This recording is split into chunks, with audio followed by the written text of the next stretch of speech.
Talo falava Samoa. Toi talo fa Samoa le nei vaenga ole o uli.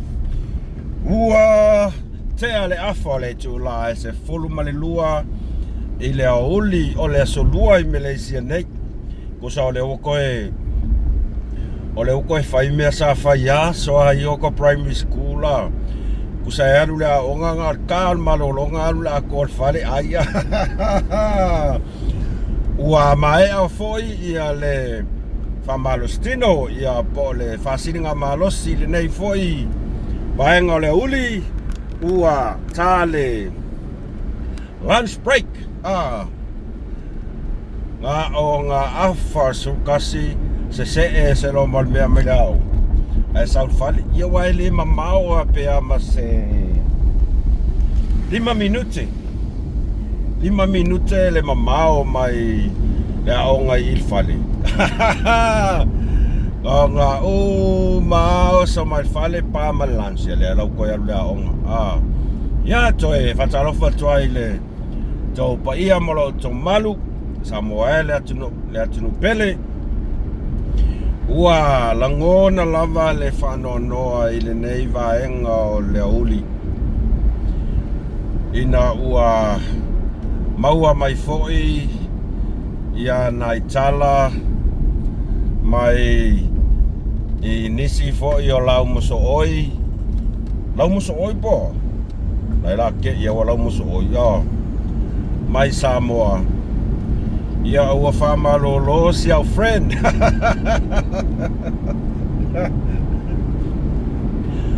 Ua whamalolo ina si au friend. Mai I le radio Samoa. Ia ngai ko ke sila fia si au friend. Ua matua I longa lele iai. Ia si ota I ngō fōu ole ave taxi kalo fai ia ore nau mau mai talau whamarolo ia se tasi foi ole sa avea ma tangata whainga ruenga ia po se tasi sa avea ma suiso upu o le company ia po le ofisa whasalau I au kilani o le radio Samoa ia le tofine fo ia lilo mai ava maina bai falo famalolo mai lana ngaluenga pei ona sanga lue ai e mea maso upu ia manisi fo ie la te oto mai nisi o lipoti mai Samoa ia winga fo I mea o lo tutupu I tutono se tātou atunu le lau famalolo lea ua whamarolo o lona winga. Le kioa. Ua le koi ai ngiafo. Ni whātaltanoanga mai lunga na radio Samoa. Mankua fo ilenga whai akula ukala I le. Pole lua e aso taluai. Lua aso taluai inga whai akula ukala. Ua kei fo ila wa ai se a foi. Se tasi o I tu lau fau, ole no fo ilo Samoa. Ai saulanga li poki, ai tusi mai ai, ole na tusi ale tala, o lilo mai ava. E ka usa o aku umare mea li, ele whapea, awe ua fo ila kawa ai, le ngei tu lau fau, ole no fo ilo Samoa. Ua kale koe va, ia, fai me se whakarkarunga I lunga le, ole afu, ole radio Samoa. Ai mana tua fo I ole li poki lava lea lenga whaia kwa ia kako whaasoa. I tusi tu singa lava nei e lea la whaia kwa whapea. So le ole a kangia mai, e peye fo linga mai. Le aila. Ua maasa ni altu stala ia I lea ripoti o tala se ma tala pepelo. E alaonga whamalolo mai le radio Samoa. Wakau walea umar le radio Samoa. Wakau walea. Ua makua ingo sia kangaka le radio Samoa. Tulo lavala wa fionga le li pule ia mal mamalu o le awhainga ruenga. Talu ai ai. Le tu se tala lava lea. Ma le taine fia whaasala lau lea. Ia wai mo iau ia kuskala. Lea la. Ua umanga kuli mai ona winga lava ia o le fai o ripoti pepelo. Oi au le fo koe sau vo seu friend. Koe fai mai lan no fo ilo Samoa. Ia. Ele lei pea whapea o le skala i lalo le Jaws langa le nanga no fo ilo Samoa. Wale tai wa aia fo sau te ia li lunga le lunga o whatatanoanga. Talo fai seu te masiata friend, masiata teine, masiata wo, kalo fai. Whea koe foi. Ia. Lea foi la sa tau sisila ian tu singa ian saulunga le o no foi le Samoa. Soli, le aila, e pauala o mainsa, e loko maa ua masangi ala ngai ai lea, loko le anga mawhaiang kala anga kuskusinga pero. Pea kako fika ku yai. Pea kako fika ku yai.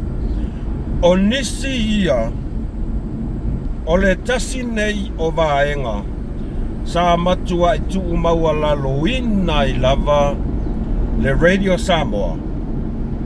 Ona o nisi o ripoti pepelo, sa whaia mai e maina. Talu ona avea maso upu o le Radio Samoa. Whafonga mai fo. Ono winga lai le tau nuu le tau mawhai lea o le whaipule whamalosia i le tamaitai o Marie o le sao lea le lumaya. Aina iai mea na whaatino. Ai langa le whamasinonga. Ia au mai sao koro mea ngwhai. Ia o le ngā. Tusa o le whesilia ia e sa o lava le whesili. O lona winga la e whamasinonga. Tusa e wholinga mai e leo whamaonia. E leo tupul mea lea sa le sa whapea mai sa whaatino e le whaipule. Ia, o lea tau te sila fia umal mata upule na i le fionga ia pule ai. Lea nga sau i kengi o mines, sau lunga, sau sa oa a kou koe ngofo ngei muko koe ma fau Samoa i le tūlanga lea. O le whaasala la wina mainga o ana li poti i luma i taimi o whataltanoanga ma Seuman. E makua i obvious yalo wa aia e loko leanga. E loko ki ngā. Mana tua foi nga makua i le ai a se whaatua o ia o a foi, o anga kala. Lenga sau foi mai ia. O lenga foi mai li poki kongole whamasingonga ngā lakupule ai kankango yo ngā. Ia makankango ia, kankakarong o fuai ma. Koe ngā me wapenga. Ole tustala. E te tau ona iai ni tuai ngā saunoanga foi le tau whai uwhi ai. Ia, pe ai foi au, tau mawhai rawa mai na e wha matala mai. Mea sa whatano ai nei tonu o le whamasinonga. Ai e atangia mai lava i le tone o longa leo. O longa leo o le whainga o kala makua i ngaungaua. Ia. Ia molia le fionga i le laau le mali toa. Paua le o kangaka nga makua i ka kalo ale nei tu stala i longa o langa akoa. E sa o il pese fon koe. Fiava ai atu e wai sau. Whaase e mai i pe au. O te whaatali atu. O te whaatali se e sau. Lenga whai i langa ulpo ai maa moe vai lele a. Pāua leo le mea sa matua i tatalo. Nga makua i ilu. Nga makua i ngofo whakarikali e kuskala leo mainga. Ia loka le lauli ale mali e toa. O le anganga tonu lava le nā. O le whaia o ana lipoti pepelo. Ia mātangia tuai le sila mai moa le atunu. Le tūlanga ua matua i ti ngā lava le loto. Ina ua le tū mai ia si ana mama. Ia.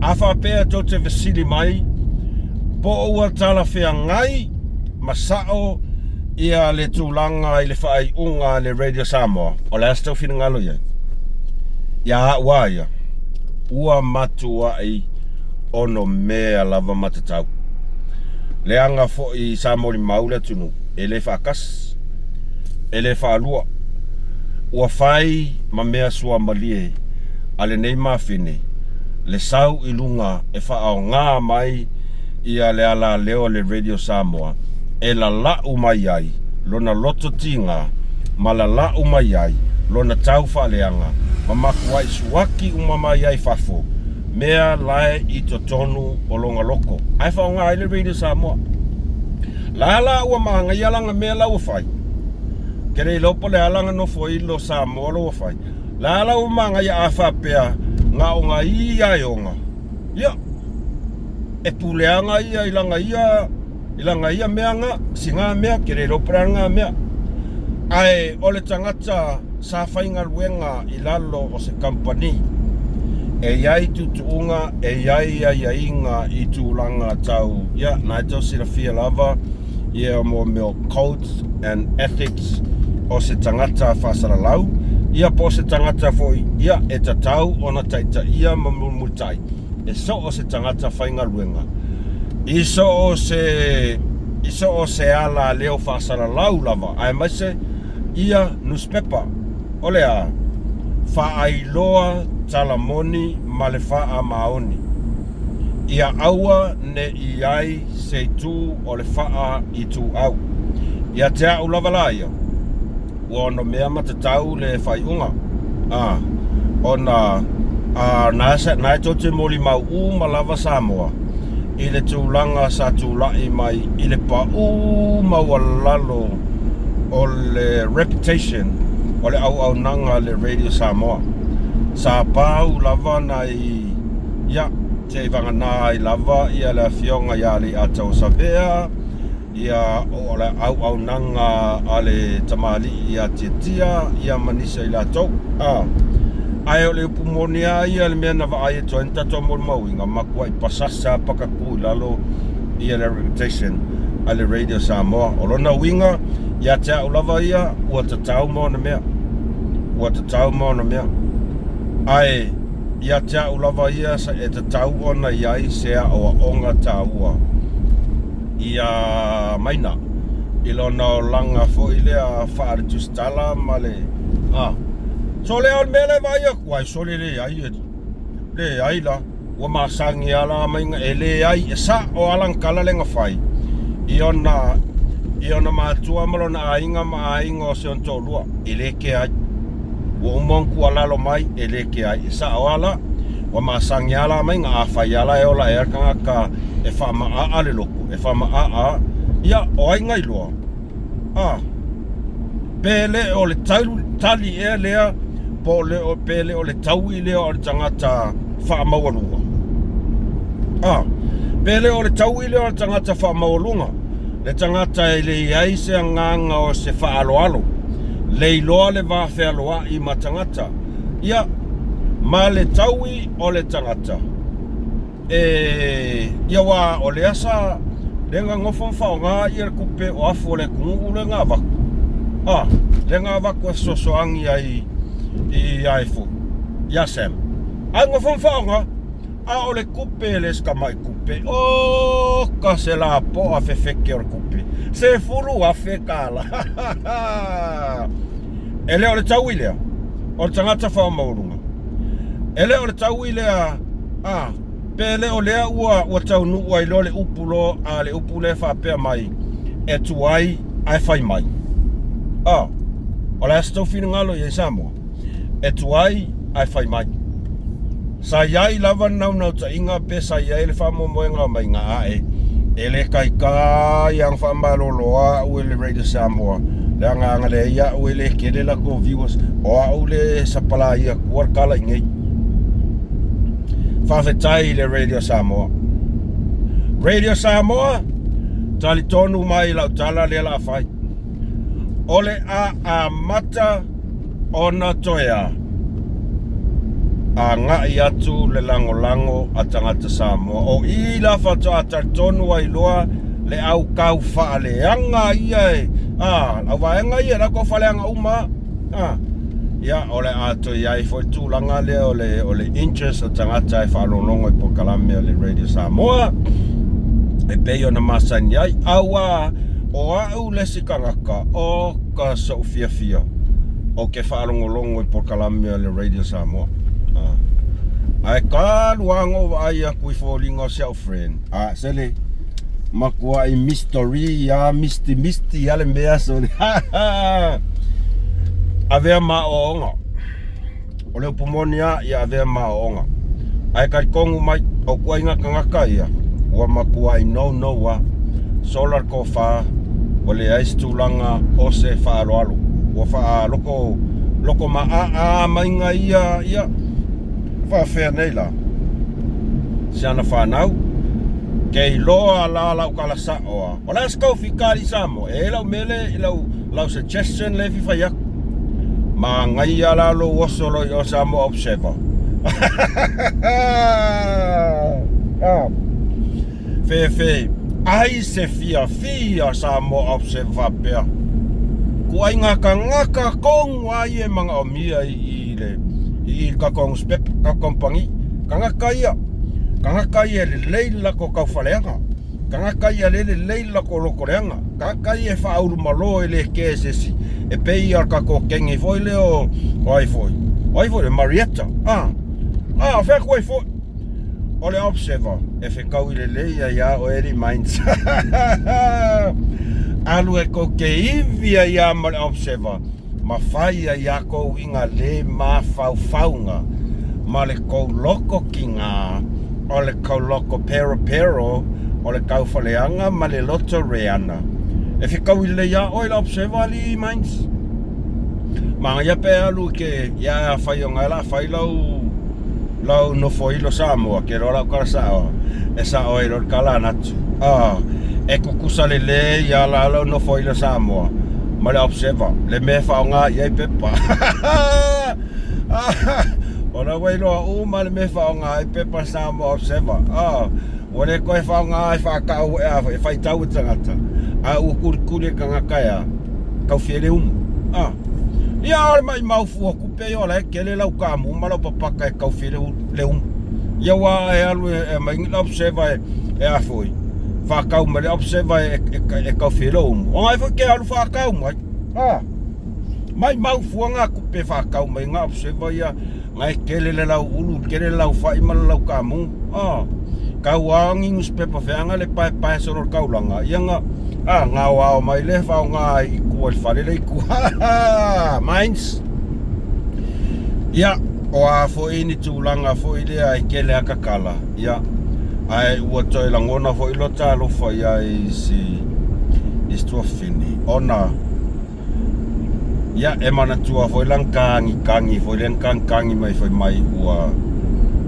I le taimina malolo ai fo I si ona li. Ua le ai se si sa wha moe ina iai ia le aina mal whanau. Ia e o mai ai tātou langona whapena. Ai, ia au lava ia malo loko au ia ngawa. Talo sia ia fua se tapu I lea toa whini. Talo sia ia fua se tapu. Whai ma oa inga. Toi sao wha I le leilalo ma toi ma whau. Pe aise a ea ua tutupu ai nei tu ai ngā mea whapea ia taita. E ngofa o e makoe ma whau o ia ki oi. E le ai masesi e sau e a foi. Foi le a e le ai a masesi e sau e a waku se mea e ke maungi ai. O lo lava lima e manui ai. Tawana e toi mawhau. Ai e whōringa, ia wai e whōringa mai e atangia mai a iau tusinga lava le ai whaawau mai. Le ai e le o mawhai lava o na ngau sia, le malo o lo loko ngai ai. Ia, o le tangata e whaamawalunga. E le sa la upo le atinu. O upu fo i artus. O o le tangata e whamawalunga mai e tūlanga al whaaloto maa. Ia, e lei, ule lei, le tūlanga e oi. Kei loala.